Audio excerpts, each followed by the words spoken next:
The show obviously always ends with Freebird, one of the earliest compositions of Allen Collins, Right. the one that the record company didn't want, They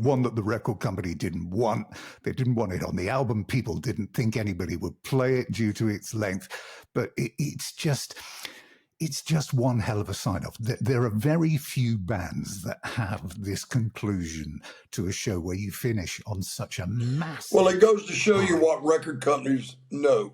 Nothing. I mean,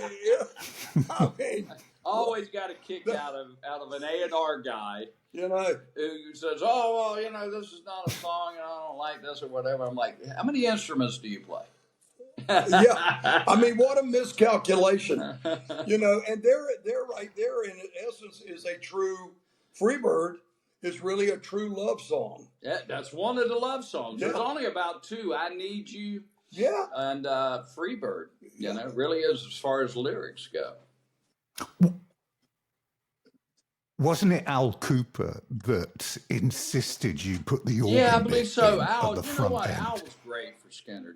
He came into Atlanta, and but you know what? He never wanted to record Simple Man. No. They kicked him out of the studio and said, "We're recording it with or without you." And but he was great for Skynyrd, and because he had the Sounds of the South label, which was distributed through MCA, and gave them their big break. So and he was great, and they loved Al. The performances all round on this gig at the Ryman were outstanding from start to finish. When you look at it now, where do you pitch this in terms of your live performances that you've done over many, many years?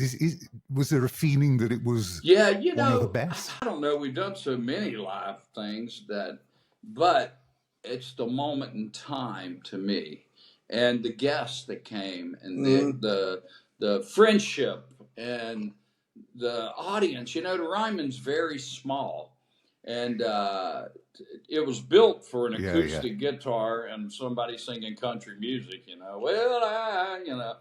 But it's not for us to come in there as a loud band. We were worried about that and capturing it. And but those were our true fans that came there. Small audience, great night, the moment in time. And for me personally, I haven't really thought about, was it our best live performance or whatever, but I know for me personally, it probably means more than any that we've ever done. Yeah, absolutely. Just because of what night it was. Yeah.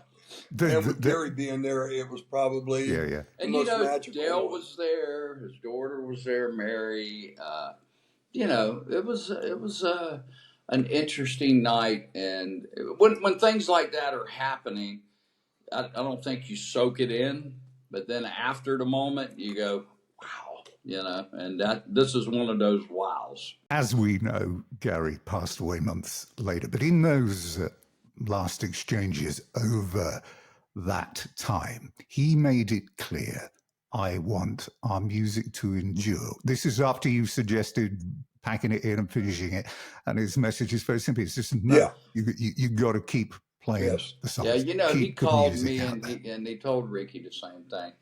And said, you know what, Charlie's gone, Charlie Daniels, the Allman Brothers gone. And he said, hey, I spent my life since, but even before the plane crash, Skynyrd was everything to him. But after the plane crash, I think he felt a responsibility to carry on what Ronnie and Alan and him started. Mm-hmm.